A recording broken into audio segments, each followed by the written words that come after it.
louvai, digo outra vez, louvai, louvai ao Senhor para sempre, digo outra vez, louvai, louvai ao Senhor para sempre, digo outra vez, louvai, louvai, louvai, digo outra vez, louvai, louvai, louvai, digo outra vez, louvai.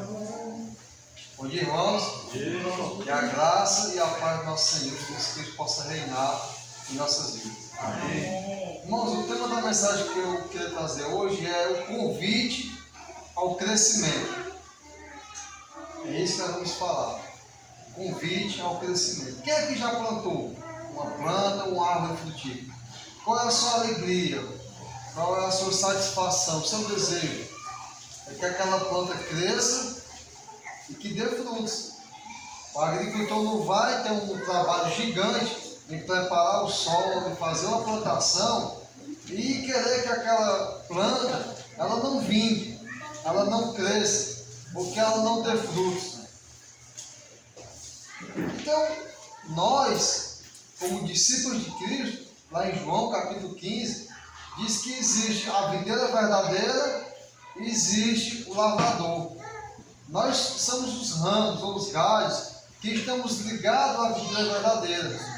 Essa videira é aquela que cresce, ela é a verdadeira. E nós que somos os galhos, vamos estar sempre dando frutos se estivermos ligados à videira verdadeira. Mas a passagem que eu queria trazer para nós hoje, ela está em 2 Pedro. Vamos abrir 2 Pedro, capítulo 1, lá no finalzinho, perto de Apocalipse. 2 Pedro, capítulo 1.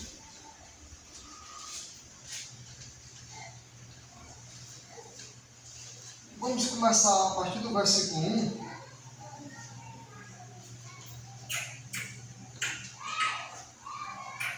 Segunda Pedro, capítulo 1, a partir do versículo 1. 2 Pedro. Diz assim a palavra de Deus, a palavra do Senhor, versículo 1.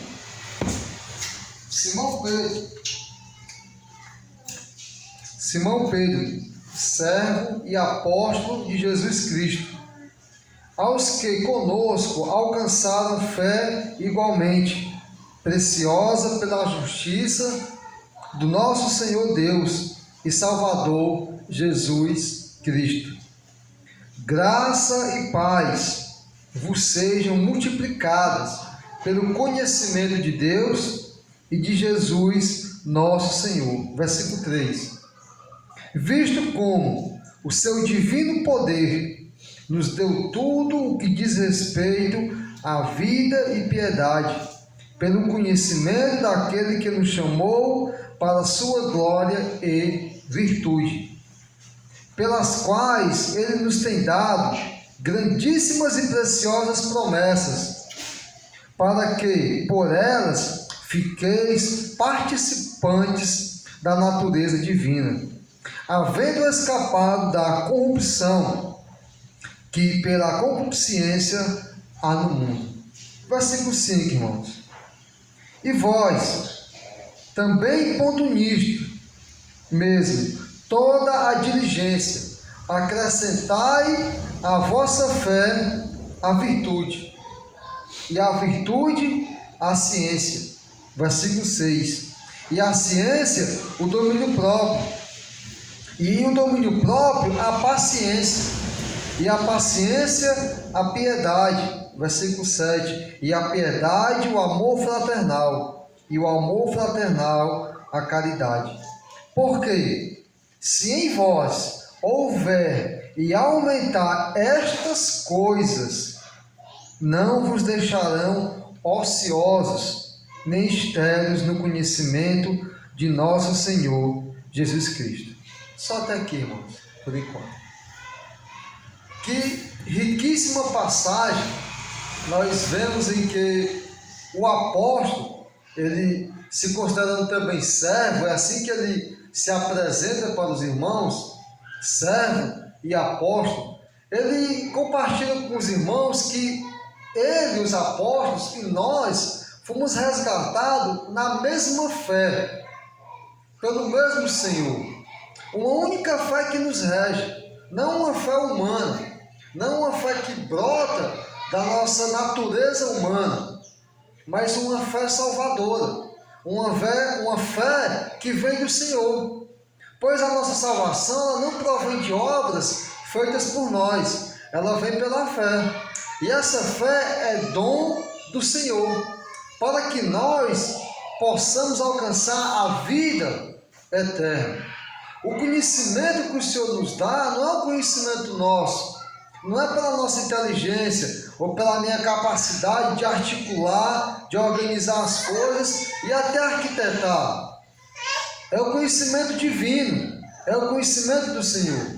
E nesse conhecimento que o Senhor separou para nós, é nesse conhecimento, é nessa sabedoria divina que nós vamos cada vez mais nos aproximarmos da semelhança e a imagem do Senhor. E o crescimento no meio de tudo isso, onde é que está? Nós somos plantas, nós somos árvores frutíferas, nós somos resgatados na mesma fé, nós temos um só Senhor, nós temos uma única maneira de viver. E essa maneira, irmãos, deixa eu pegar aqui nessa. E essa maneira de viver, ela é algo que vem não da natureza humana, mas da natureza divina. Então, o que fazermos para crescermos, para dar frutos, para nos tornarmos cada vez mais a imagem e semelhança do Senhor? Ele dá essa fórmula a partir do versículo 5, olha só. E vós também, pondo nisto mesmo toda a diligência. O que é que ele está querendo dizer? Se nós recebemos a fé do Senhor, a fé salvadora, se nós confessamos Jesus Cristo como nosso Salvador e decidimos trilhar o único caminho da verdade e da salvação, o que é que nós temos que fazer, irmãos, agora? É nos empenhar, nos esforçarmos, nos dedicarmos, nos sacrificarmos para que nesse crescimento nós venhamos aumentar, nós venhamos dar frutos segundo a vontade de Deus. E para isso exige um desempenho nosso, mais uma vez, não das nossas obras, não daquilo que queremos, mas daquilo que o Senhor separou e proporcionou para que os seus filhos viessem fazer. Pois para nós, irmãos, que confessamos ao Senhor, nós que acreditamos no Senhor, existem obras, existem serviços que são separados e destinados para cada um de nós. Existem dons, talentos. Deus confiou a cada um de nós, no mínimo, um talento. E esse talento que você tem não é para você enterrar, é para que você venha usar de sabedoria e fazer com que esse talento, embora seja se é o que você tem, ou 2, ou 3, ou 5, mas que naquilo que você tem, ele venha ser multiplicado para a honra e glória do Senhor. E no crescimento, o Senhor faz a sua parte. O Senhor já nos depositou a confiança. O Senhor já nos perdoou da imundícia, do lamaçal de pecado que nós vivíamos. O Senhor nos deu confiança de cuidar das coisas santas. O Senhor nos deu vida, nós que estávamos mortos. E agora, nessa vida que eu e você temos, nós pegamos a energia da vida, a força, o vigor, e nos esforçamos, nos aplicamos a dedicar a cada vez mais a nossa vida ao Senhor. E nesse esforço, nós vamos pegar aquela fé que você teve quando você aceitou o irmão estudar a Bíblia com você, quando você aceitou o batismo, quando você aceitou Cristo como Senhor e Salvador da sua vida. Essa fé que você tem, você vai pegar nessa fé e vai acrescentar algo. vai colocar algo que vai somar com essa fé e vai dar uma evolução na sua vida espiritual. E qual é a primeira coisa, irmãos, que ele manda acrescentar à fé que nós aceitamos? É a virtude. É assim que fala a sua Bíblia? Acrescentai a vossa fé o quê? A virtude. Então, o primeiro ponto, irmãos, que nós aprendemos aqui, não basta nós apenas acreditarmos em Jesus. Não basta nós termos se batizado, nós termos confessado o Senhor. Não basta realmente confiar e dizer que a minha fé está em Deus. Porque isso faz os religiosos. Isso faz os que não são religiosos. Muitas pessoas têm fé naquilo que elas acreditam. Mas na fé que nós confessamos mutuamente, num senso comum, na fé que vem do Senhor, nós vamos acrescentar a ela a virtude. E por que ele coloca aqui, irmãos, a virtude como a primeira coisa que nós vamos acrescentar a essa fé? O que é a virtude? A virtude é um ato verdadeiro de pudor, de moral, de decência. O que é uma pessoa virtuosa? É uma pessoa que se comporta decentemente, uma pessoa que tem um padrão verdadeiro, uma pessoa que busca ter uma excelência naquilo que ela executa, naquilo que ela faz. Ela não faz de qualquer maneira, ela é uma pessoa que se conserva, ela é uma pessoa que se preocupa em estar fazendo aquilo que é correto, aquilo que é de ordem, aquilo que é de bom trato, aquilo que vai trazer para as nossas vidas e para a vida, principalmente do próximo, coisas que vão contribuir para o crescimento. Infelizmente, hoje, as igrejas, as religiões preferem trazer pessoas da maneira que estão no mundo e para segurar aquelas pessoas, para não perder o número, o inchaço que tem aquela igreja. Eles não se preocupam no moral das pessoas, na decência, na conduta, na atitude de vida que aquela pessoa tem, no seu falar, no seu trato, nas suas vestimentas, em tudo que aquela pessoa vive. Se nós formos trazer aquilo que o Senhor pede, a virtude, vai nos trazer uma complicação, porque vai ser um confronto, vai ser uma briga, porque a nossa carne, a nossa vida passada, ela não aceita a virtude do Senhor.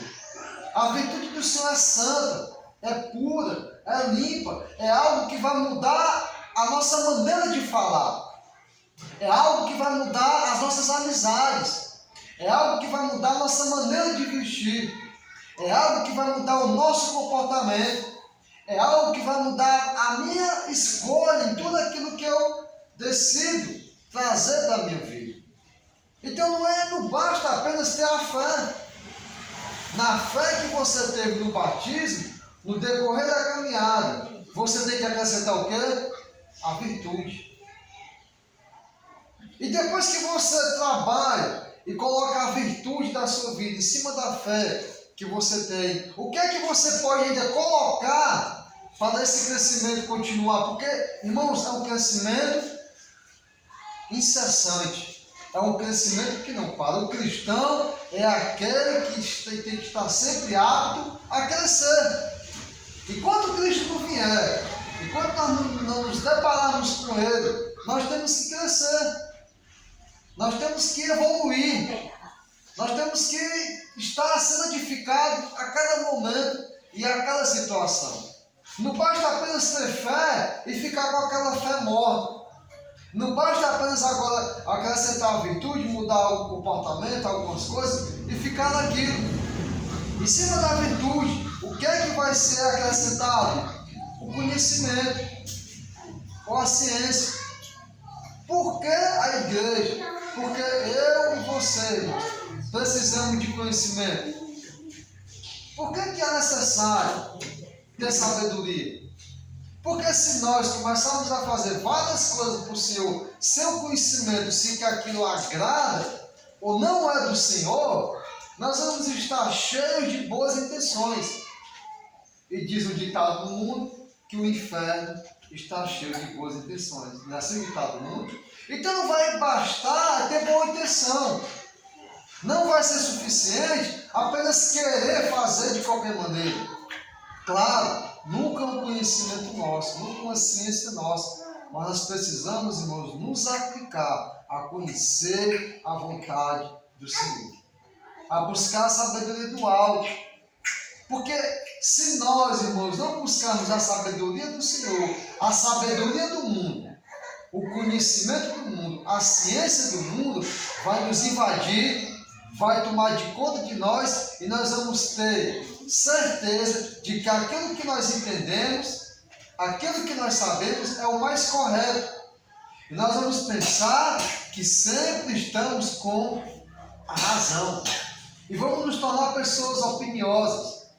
Vamos nos tornar pessoas altivas, soberbas. Isso é um perigo, irmãos, decorrente para cada cristão. Para mim, para você. Haja ver que Satanás, ele estava lá, naquele ambiente favorável, na presença do Senhor, na presença da verdade.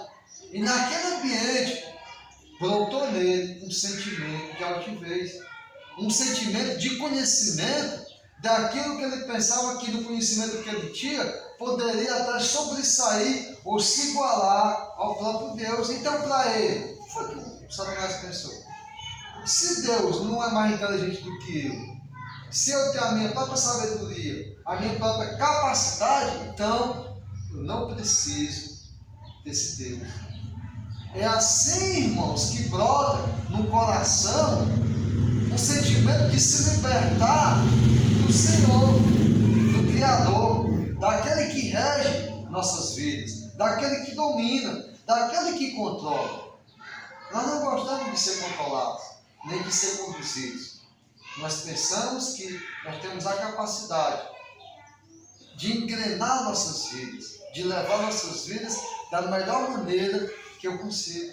E aí nós somos tendenciosos a procurar vários tipos de conhecimento, vários tipos de ajuda, vários tipos de ciências para reger as nossas vidas.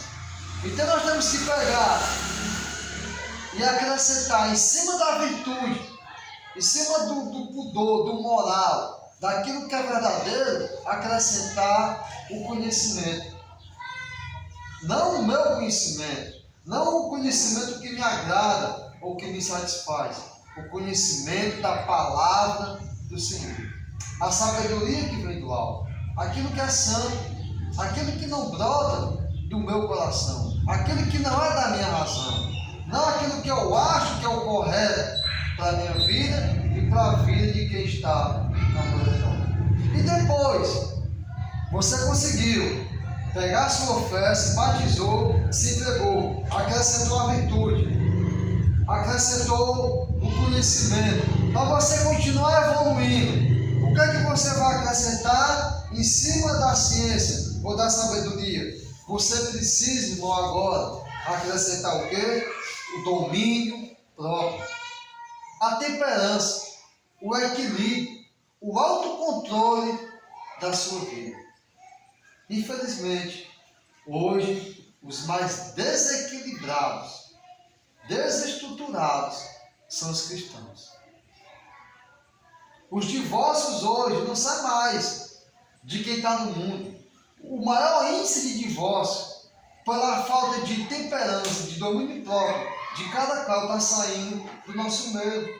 As brigas, as contendas, as discussões, o ódio, a falta de perdão está saindo muito mais do meio daqueles que não eram para sair. Por falta, irmãos, de domínio próprio. O domínio próprio, quando eu não tenho, ele me deixa uma pessoa desequilibrada, uma pessoa sem controle, uma pessoa que não tem papo na língua, uma pessoa que não respeita, uma pessoa que não pensa no próximo, uma pessoa que não tem sabedoria para discernir em qual ponto ela precisa parar, aonde ela precisa ceder, aonde ela precisa perder, aonde ela precisa chorar, aonde ela precisa ser humilhada. O Senhor Jesus Cristo ensinou tudo isso que nós precisamos. Os humilhados serão exaltados. E por nós não queremos ser humilhados, nós perdemos o domínio próprio. Os que choram serão consolados. E por não querer sofrer, nós perdemos o equilíbrio, o domínio próprio. O Senhor nos ensinou tudo que nós precisamos para ter uma vida segundo a vontade do Pai. Mas como é que nós estamos, irmãos, gerenciando, conduzindo as nossas vidas ao Senhor? Como é que está o seu crescimento? Como é que está o meu crescimento na presença do Senhor? Como é que você está evoluindo?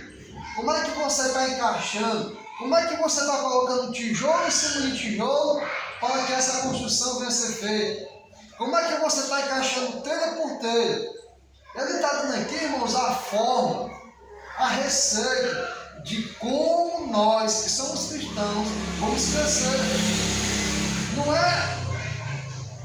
Não é morrer na praia, não é morrer em naufrágio, é crescer, é evoluir, é se empenhar, é se dedicar a acrescentar aquilo que nós recebemos do Senhor, a fé salvadora, a fé redentora, a fé que nos faz crer no Filho de Deus e aceitarmos andar com Ele, é acrescentar isso com inteligência, com sabedoria, acrescentar a virtude.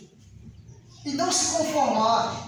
E na virtude, acrescentar o conhecimento, a sabedoria do Senhor. E na sabedoria do Senhor, acrescentar o que, irmãos? O domínio próprio, a temperança. Aquilo que vai fazer eu ser diferente do mundo. Aquilo que vai fazer eu ser uma pessoa equilibrada, transformada, uma nova criatura. Uma criatura que não nasceu segundo a vontade mais dos nossos pais, mas segundo a vontade do Espírito, segundo a palavra do Senhor, segundo o conhecimento que nós temos aprendido uns com os outros dentro da palavra do Senhor. Nós precisamos, irmãos, ter domínio próprio, temperança, equilíbrio, sabedoria dentro da casa do Senhor, fora da casa do Senhor, no meio da luz, no meio das trevas.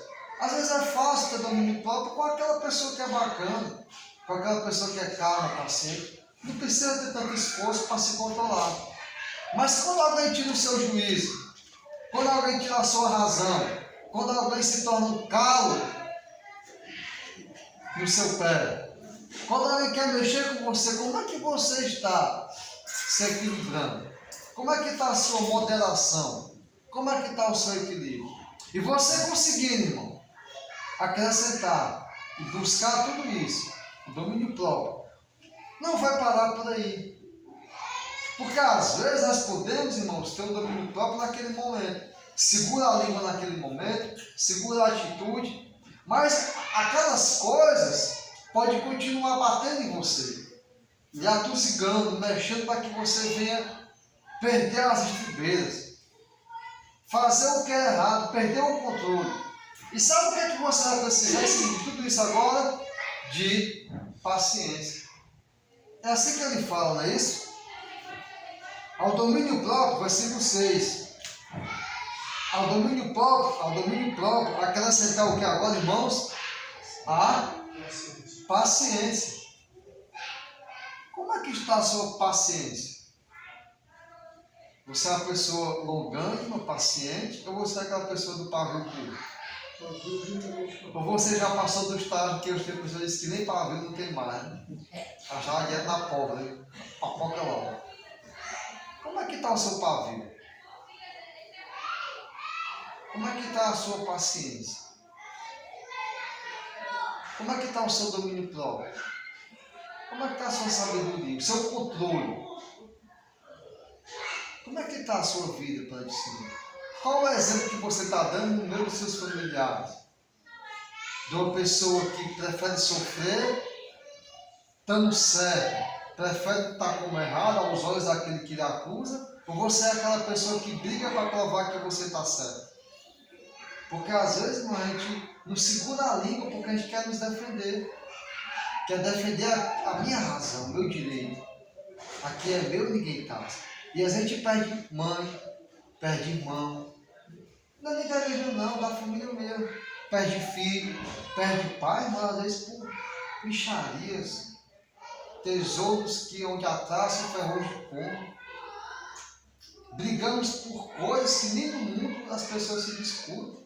Às vezes é difícil abrir mão de uma coisa que está trazendo problema para a minha vida. Pela ganância, pela concupiscência, pela razão que eu tenho do direito de filho. Irmãos, quem fez isso foi aquele filho mais velho.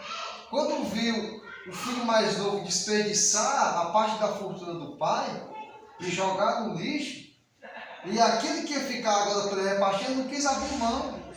E não queria nem festejar com o pai a alegria de ter a paz na família. A alegria daquele pai quando recebeu o seu filho, uma das alegrias, foi ele não se preocupou, o pai que teve o prejuízo. O pai que perdeu uma boa parte da fazenda já destinando a herança do filho. Mas o pai disse o que? Não, prefiro ter meu filho que estava morto e agora está vivo. Prefiro ter a minha família restituída. Eu prefiro ter a minha família viva do que pensar no que esse meu filho jogou no lixo. E o pai fez aquela festa para o filho. Mas aquele irmão mais velho, que Jesus simboliza como se fossem os judeus, e hoje pode ser simbolizado como se fosse nós que estamos aqui sentados, domingo após domingo, pessoas que se dizem santas, confessam o nome de Deus, estão aprendendo aquilo que é de Deus, mas não estamos executando aquilo que aprendemos. E preferimos não abrir mão do nosso direito de filho, de autoridade, de razão, e estamos perdendo aquelas pessoas que poderiam ser resgatadas para o caminho do Senhor. Estamos perdendo a nossa vida. Às vezes, irmão, por não abrir mão de coisas banais, miseráveis, nós trazemos guerra para dentro da nossa casa. Nós trazemos guerra para nosso familiar. Só porque eu não quero abrir mão daquilo ali. Impedindo que a graça, o benefício e a herança maior que o Senhor prometeu para nós seja restrita e nós não venhamos estar usufruindo da graça do Senhor. Da alegria que o Senhor proporciona para nós. Porque aquela coisa material, aquela razão, aquela minha opinião, a minha verdade, eu tenho que provar. E eu preciso mostrar para quem quer que passe no meu caminho que eu tenho razão e eu vou brigar até o fim pelo meu direito. Jesus brigou pelo direito dele. Jesus brigou pela razão que ele tinha. Jesus procurou defesa. Jesus procurou apoio. Sabe, irmãos, hoje infelizmente estamos maliciosos, cheios do nosso mimimi, das nossas coisas. E, em vez de ficar confiando no Senhor, se guardando no Senhor, nós estamos procurando mestres, pessoas que nos apoiem no nosso pensamento. Aquele que não me apoia no pensamento que eu tenho é mais um inimigo para a minha vida. Aquele que me apoia, eu esqueço tudo que ele fez para mim, tudo que ele está fazendo, mas por eu querer aquele gancho de apoio, eu faço sociedade com ele. Não precisa ser da igreja não, porque os da igreja são muito chatos. O irmão é muito xarope, vai querer que eu abandone, que eu perca, que eu sofra, que eu arranque meus cabelos, que eu fique aqui chorando. Se eu for falar com algum irmão, o conselho vai ser esse. Eu vou procurar aqui algum conselho aqui que satisfaça o meu ego, me dê razão e me apoie naquilo que eu quero provar. Se for procurar a Deus, Deus fica calado, e quando Deus fica calado, eu não posso nem tomar atitude, então eu vou tomar a minha iniciativa e vou fazer aquilo que está me incomodando, que eu preciso fazer. Tudo isso, irmãos, porque nós estamos parados no crescimento de Deus. Não estamos preocupados em estar acrescentando aquilo que as Escrituras nos ensinam. Se você confessa a mesma fé que nós confessamos, nessa fé acrescente a virtude. Nessa virtude acrescente o conhecimento. Nesse conhecimento acrescente o domínio próprio, a temperança. E na temperança, para que você venha continuar, acrescente a paciência. Os ensinamentos que o Senhor nos deu. E além disso, irmãos, olha só, depois que você vai acrescentar a paciência, em cima da paciência, você vai acrescentar o que, irmãos? A piedade. E o que é a piedade segundo a Bíblia? A piedade não é aquelas mulherzinhas velhinhas que pega aquela sacolinha, que dá comida para os pombos, que dá comida para os gados, que dá um montado de comida, que é para uma pessoa que passa na rua, que pega roupa velha, que distribui para os pobres, que faz o estampado. A piedade não é isso. A piedade ela é o oposto do ímpio. E o que é o ímpio? O ímpio é aquele que não acredita no Senhor. O ímpio é aquele que está longe da verdade do Senhor. O ímpio é aquele que vive a sua vida de forma desgovernada, atrapalhada, desestruturada por ele não querer estar próximo ao Senhor, não querer a verdade do Senhor, não se preocupar com o conhecimento do Senhor. Então a nossa piedade, ela vai além de ser uma pessoa que o mundo diz que é piedosa, de ser uma pessoa caridosa. A nossa piedade é uma piedade daquele que está juntamente com o Senhor, aquele que está próximo, aquele que acredita, aquele que busca do Senhor o que o Senhor tem para nos oferecer. Uma pessoa piedosa é uma pessoa que confia no Senhor, se entrega e se dedica ao Senhor. Uma pessoa aplicada no conhecimento do Senhor, uma pessoa que busca a aproximação do Senhor, é diferente do ímpio, que quer viver a sua vida da maneira que ele consiga reger.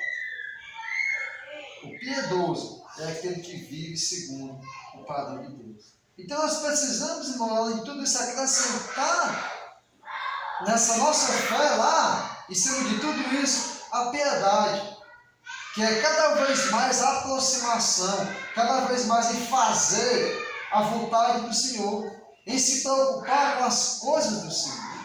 E em cima da piedade, o que é que vai ser acrescentado? É o amor. É o amor. Versículo 7. Então, em cima da piedade, irmão, nós acrescentar o amor fraternal. E o que é o amor fraternal? Eu queria chamar a sua atenção, porque aqui ele vai falar como se fosse dois tipos de amor. E o amor de Deus é um, que tem várias ramificações e que abrange o nosso ser. Mas qual é o significado do amor fraternal? Eu tenho, por exemplo, dois irmãos fraternos, pai e mãe, o Cícero e o Sérgio. E lá, na hora da ajuda, da suplicação, da motivação, da exortação, eu com o Sérgio, com o Cícero, nós temos um amor fraternal, uma preocupação de sangue. Aquele irmão que eu faço tudo por ele, que eu me preocupo com ele. Mas agora, irmãos, em Cristo Jesus, o amor que eu tenho pelo Sérgio, aquilo que eu me empenho para ajudar o Sérgio e o Cícero, os meus irmãos fraternos, o mesmo amor que eu tenho com eles agora é o mesmo amor que eu tenho que ter com todos. O Aécio, o Cláudio, as irmãs, nós somos agora como se fossem filhos gerados da mesma barriga, na mesma casa. Nós somos a família de Deus. Nós somos novas criaturas. Eu tenho meus irmãos fraternos de sangue. E eu tenho os irmãos aqui na congregação que eu tenho que amar como se fosse o Sérgio. Não é diferente. O esforço que eu dou para ajudar o Sérgio naquilo que ele precisa, na necessidade dele, é o esforço que eu tenho que dar para cada um de vocês. Eu não posso mais ter acepção e dizer que meus irmãos ali é meu irmão e eu vou fazer tudo por eles, e na igreja não é. Nós agora, irmãos, uns pelos outros, nós temos que ter esse amor fraternal. Aquele amor que nós temos pelo nosso irmão de sangue, que você admira, que você gosta, e que foi gerado por você desde a sua meninice. Precisamos, irmãos, ter um amor fraternal. Considerar uns aos outros aqui como meu irmão. Meu irmão, filho do pai da mesma mãe. E muito mais. Agora, filho do mesmo pai. E isso, irmãos, não é para ser uma coisa simbólica, não. Não é para ser apenas uma representação. Não é apenas uma ilustração. É algo que nós temos que nos empenhar e entender que nós somos irmãos. Não é apenas no nome, não é apenas no apelido ou na cumprimentação. Essa palavra irmão, no mundo, virou motivo de chacota. O irmão hoje do mundo é aquele irmão que é enganador, que é mentiroso, que é safado, que é para a mulher dos outros, que é traidor. O irmão. Na igreja ficou um motivo de cumprimentação. Nós nos chamamos de irmãos, mas será que nós estamos vivendo como verdadeiros irmãos? Um amor fraternal, um amor de intimidade, de aproximação, um amor fraterno. Não é, irmãos, um título, não é algo simbólico, é algo que nós temos que aprender e entender. Eu faço parte da família de Deus, e na família de Deus todos nós somos irmãos. Nós precisamos buscar o amor fraternal. Eu me lembro das vezes que o Cícero, o Sérgio fazia as coisas erradas da vida deles e a preocupação que me dava em ver o meu irmão ali se destinando para a perdição, para a morte, porque ele ia perder. E eu me dedicava, eu não queria que o meu irmão caísse. Eu não queria que o meu irmão se estabacasse e quebrasse a cara dele. Eu ficava preocupado. E a gente tentava lá fazer um mutirão para se ajudar. A gente não quer ver a cara do nosso irmão quando é de sangue. Por que às vezes nós ficamos alegres na cara de algum irmão que está no nosso meio? No problema que está na vida daquela pessoa. Cadê o amor fraternal? Cadê o amor verdadeiro, o amor profundo que nós temos que ter uns pelos outros? E sabe qual é o pior? Às vezes, irmãos, dentro da congregação, irmãos que é de sangue, e quando está na congregação, ao invés de ter o amor mais fraternal do que qualquer outro, aquele amor às vezes acaba se mutilando, se distanciando e tendo uma guerra. Como eu já disse, nós temos que aprender, se aplicar e entender que o nosso amor fraternal dentro da nossa casa, no leito dos nossos pais, é o que nós temos que ter na congregação. E como é que está? Como é que está nós, dentro da nossa família, com nossos irmãos, os que são da igreja e os que são fora? Como é que está a sua paciência com eles? Como é que está o seu domínio próprio? Como é que está o controle da sua língua? O controle dos seus pés? Como é que está o controle do seu dedo quando você aponta para os outros? Onde é que está o controle da sua sabedoria? Nós precisamos entender o que é o amor fraternal. Nós precisamos cuidar, não é pisar, não é maltratar, não é falar mal, não é xingar, não é menosprezar, não é se sentir melhor do que o outro. É fazer com que o outro se torne melhor do que eu. É dar honra para o outro. É levar a carga do outro quando ele não consegue.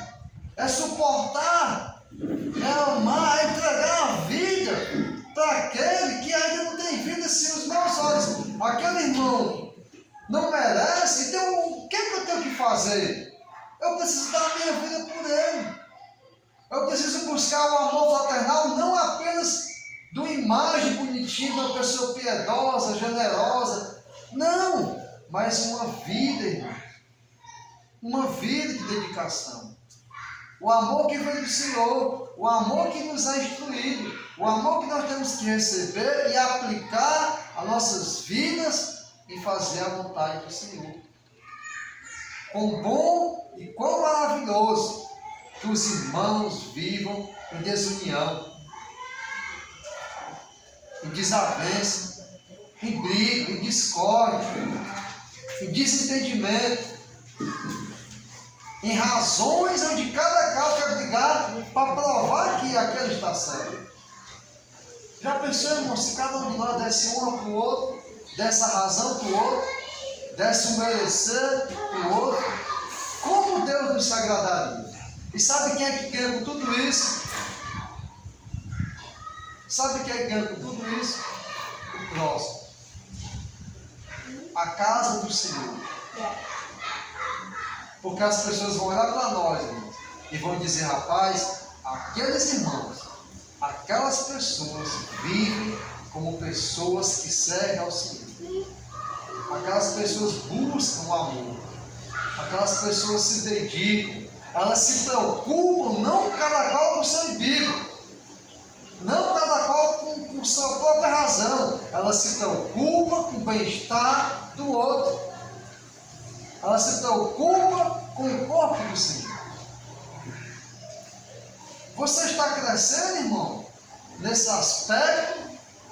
Ou você está reduzindo? Ou você está atrofiado? Como é que está, meu irmão, o seu crescimento? Como é que está o seu amadurecimento?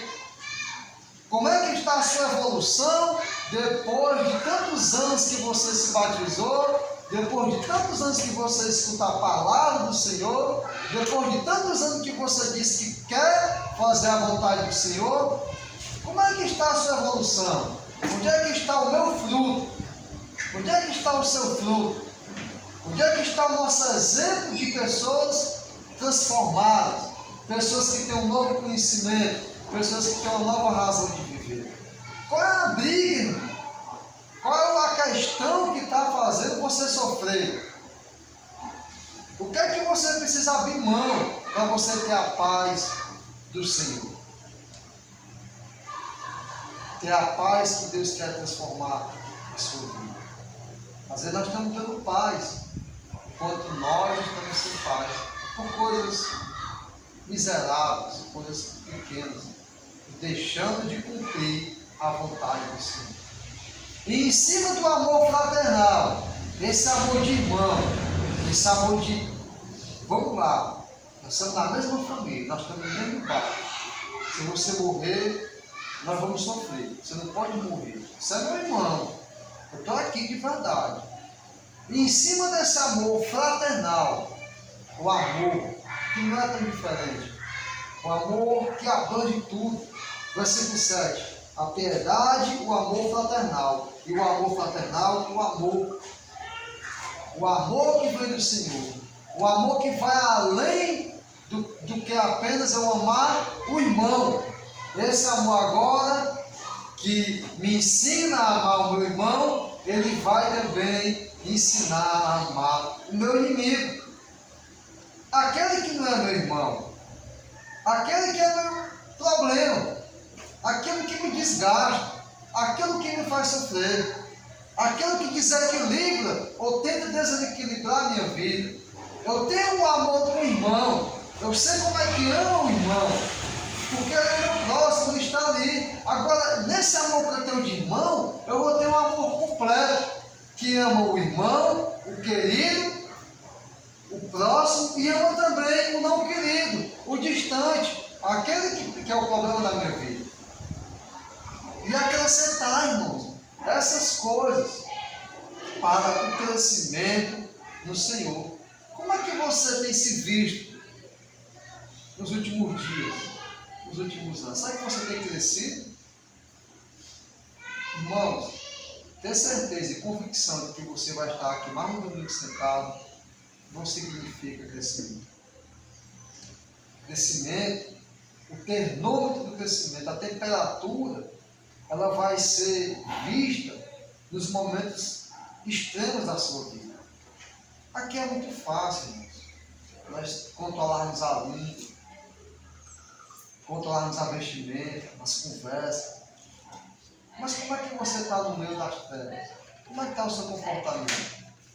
Aqui é muito fácil de ser muito educado, muito aconchegador, muito combinado, mas aqui todo domingo é muito... A pregação aqui, tudo organizado, mas a sua vida lá, no meio do descontrole, no meio da bagunça do mundo, no meio das adversidades, dentro da sua casa, no terreno da sua casa, dentro da casa do próximo, onde você vai, como é que está o seu crescimento lá? É lá que você precisa crescer. Aqui, irmãos, quem reina é o Espírito Santo. E eu espero que vocês não pensem que eu estou com heresia. Tudo isso que nós fazemos aqui, o culto, o louvor, a mensagem, essas coisas, ainda é uma coisa manca. Não é o perfeito. Fazer isso aqui para o Senhor, nós vamos sempre fazer. Não estou tirando o mérito do culto ao Senhor. Mas, irmãos, a perfeição do louvor ao Senhor vai estar aqui ou vai estar no céu? A palavra que nos preenche vai sair da boca do Elton, do Cláudio, do irmão Nonato, de qualquer um de nós, ou vai sair de estar na presença do Senhor, escutar dele lá nos lugares celestiais. Os bancos que nós sentamos aqui arrumadinhos, esse piso que foi colocado, esse ambiente, onde é, irmãos, que nós vamos estar em algo mais perfeito? Só no Senhor. Então não vai adiantar muito nós empregarmos, fazer apenas uma hora de coisa combinada, um ritual para Deus. Enquanto a minha vida depois disso aqui, depois que eu fecho aquilo dentro da minha casa, a minha vida se transforma no inferno. A minha casa se transforma no inferno. O meu trabalho, na minha vizinhança, não vai adiantar nada. É lá, irmãos, que nós temos que mostrar o crescimento. É lá que nós temos que mostrar o que nós aprendemos aqui. É lá onde vai ser o resultado daquilo que nós queremos empurrar na cabeça das pessoas. Nós gritamos com as pessoas dizendo: você precisa ir para a igreja. Essa sua vida aí de bebida, de não ir para a igreja, vai me mandar para o inferno. E sabe o que, é que a pessoa ri de nós? Para mim ir para a igreja e ser uma pessoa infeliz, amargurada, problemática, como você é, eu não vou prestar esse papel. É a desculpa que eles têm. Desculpa com fundamento. Porque eles estão, irmãos, estudando a Bíblia através de nós. Bem, não precisa você pegar uma pessoa que ele pegar a Bíblia e não. A Bíblia dessas pessoas, irmãos, é a minha vida e a sua. O sermão que nós estamos querendo pregar é nós. Nós somos uma carta aberta. Nós somos um livro que as pessoas estão lendo. Como é que a pessoa está lendo você como Bíblia? É só você procurar, é só eu procurar, viver. E aí, a representação das Escrituras, ela vai estar em mim. E as pessoas vão me ler e vão encontrar o Jesus vivo. O Jesus que não está morto. O Jesus que transforma a vida daquela pessoa, porque ela vai ver na minha vida e na sua uma mudança. E trazer ela para nossas quatro paredes aqui. E ela vê a guerra que tem nas nossas vidas, ela prefere ir para onde ela está. Porque ela sabe o quê? Que no conteúdo, na essência, dentro de casa, a minha vida e a sua, às vezes está pior do que a vida dela. Então, irmãos, não é provar que nós estamos na igreja certa. É provar que nós estamos aprendendo o Senhor Jesus Cristo. E quando você não tem o crescimento, irmão, você fica cego. Olha só. Versículo 8. Porque se em vós, olha só, irmãos, versículo 8. Porque se em vós houver e aumentarem estas coisas, não vos deixarão ociosos, nem o que? Estéreis, no conhecimento do nosso Senhor Jesus Cristo. Versículo 9. Olha só, irmãos, muita atenção. Versículo 9. Pois aquele em que não há estas coisas, é o que? Cego e nada Cego. Nada vendo ao longe, havendo-se esquecido da purificação dos seus antigos pecados. Sabe por quê, irmãos, que é tão difícil exortar irmãos tão antigos que não estão mais comprometidos com a verdade? Porque às vezes, irmãos, nós nos tornamos cegos e esquecemos até da purificação do nosso pecado. Esquecemos que Deus nos libertou do pecado que a gente tinha. E devagarzinho entre nós o palavrão, a mentira, o ódio, a falta de perdão, a cobiça, a ganância, a altivez. E quando eu não estou fazendo aquilo como eu fazia pior, eu penso que estou bem com Deus. E fico sério, não aceitando mais a correção, a repreensão, o amor e o crescimento do Senhor. Aquele que não cresce, irmão, aquele que não evolui, ele fica cego. Ele se perde, ele fica infrutífero. Ele esquece até que ele foi perdoado, que ele não é mais escravo do pecado. É por isso, irmãos, que quando você vê uma pessoa depois de muito tempo, que ela sai dos caminhos do Senhor, tudo que ela faz parece ser normal. Ela não se incomoda mais no palavrão, na confusão que ela vai arrumar, na intriga, no problema, na mentira que ela está fazendo para a vida dela. Ela não se preocupa mais, irmãos, em obedecer ao Evangelho do Senhor, porque ela esqueceu que ela é uma pessoa pura. E quando a gente esquece que nós ficamos puros, sabe o que é que fala aí de Pedro? É como você pegar uma Porsche, você lava ela, bota perfume, deixa ela bem lavadinha, purifica ela naquele momento. Aí você lava aquela Porsche e deixa ela virar um pouco, algum momento. O que é que aquela porca faz depois? Ela corre e mergulha na lama. Porque ela esqueceu, ela não entende que é para ela ficar limpa. A natureza dela não é mais a divina, da pureza. A natureza daquela porca é de podridão, é de imundícia. E ela estava bem limpinha, num ambiente melhor, mas ela prefere a podridão da vida dela. É assim, irmãos, que acontece com aqueles que esquecem que são puros e que precisam se purificar cada vez mais. Ele volta ao estado que ele está. Ele não entende a purificação que ele recebeu na vida dele. Então, irmãos, você tem duas escolhas. Ou você decide crescer e acrescentar a sua fé que você ainda tem hoje, a virtude, na virtude o conhecimento, no conhecimento o domínio próprio, no domínio próprio a paciência, na paciência a piedade, na piedade o amor fraternal e no amor fraternal o amor que engloba tudo.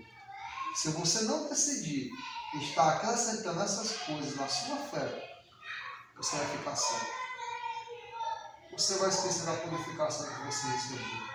E você vai estar ali bem podrezinho, bem mal, com aspecto de porco, mas pensando que está limpo. É esse, irmãos, o problema. É quando eu estou sujo e acredito que estou limpo. Eu estou cego. Não tenho mais entendimento. Para mim eu estou bem. Mas eu estou no fundo, impuro. Cegueiro. Que nós, irmãos, venhamos escolher o crescimento. E Deus nos deu tudo. Olha lá no começo do capítulo. Deus nos deu tudo que nós necessitamos para esse crescimento. Não tem nada que falte na partilheira que o Senhor nos mostrou para nós estarmos acrescentando e colocando. Ele nos proporcionou tudo. Agora você tem que aceitar a colocar aquilo que Ele lhe ordenou. Isso, irmãos, é mandamento do Senhor. Que o Senhor, irmãos, possa nos proporcionar esse crescimento que vem dele. Amém? Amém? Que Deus seja louvado. Vamos ficar de pé, vamos orar. Vamos estar orando, irmãos, pelos outros. Orar pela irmã Thaís que não veio, pelo Lucas, pela esposa dele e por todos, né? Vamos estar orando pela Gangorra, pelos nossos familiares, pelos aqueles que vão ser alcançados. E se preparar, irmãos. Como é que você está para receber as pessoas que vão chegar aqui cheias de mazela? Como é que está o salmo fraternal para você receber os que vão vir se amor? A igreja não é nossa, é do Senhor e o Senhor quer acrescentar. Como é que nós estamos preparando para aquilo que o Senhor vai estar trazendo para nós? Nossa igreja. Oremos ao Senhor. Santo Deus, poderoso Pai, Muitíssimo obrigado, Senhor, por nos proporcionar o crescimento, pelo Senhor nos dar as ferramentas, para o Senhor nos dar o ingrediente, a forma e a maneira que nós temos que prosseguir, que nós temos que buscar e alcançar uma fé verdadeira, uma fé completa. Nos perdoa, Senhor Deus. Nós não somos nada, nós não temos força, nada disso vem de nós, Senhor Deus. A virtude vem de Ti, o conhecimento, o amor, tudo vem de Ti, mas que possamos buscar isso muito mais do que o ouro, muito mais do que a prata, que possamos trabalhar, que possamos nos empenhar, que possamos nos dedicar, Senhor, a estarmos a cada vez mais nos aproximando da tua imagem e semelhança, a sermos a estatura de teu Filho amado, Jesus Cristo.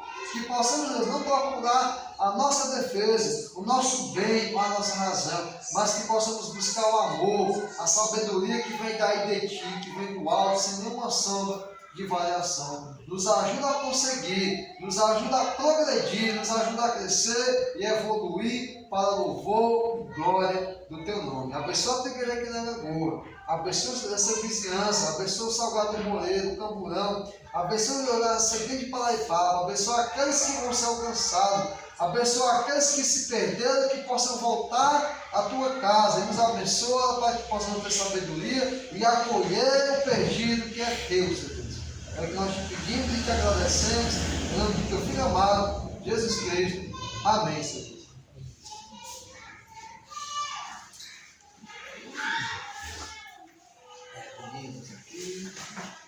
Louvai ao Senhor para sempre, digo outra vez louvar. Louvai ao Senhor para sempre, digo outra vez louvar. Louvar, louvar, louvar.